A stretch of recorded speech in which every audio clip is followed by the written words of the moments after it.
حزما ولا حكما فأنت تعرف كيد الخصم والحكم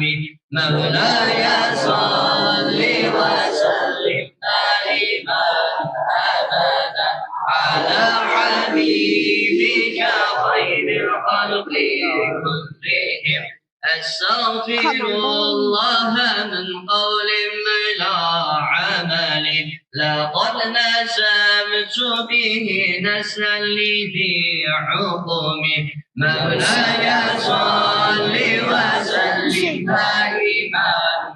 أبدا على حبيبك خير الخلق كلهم مولاي صل وسلم دائما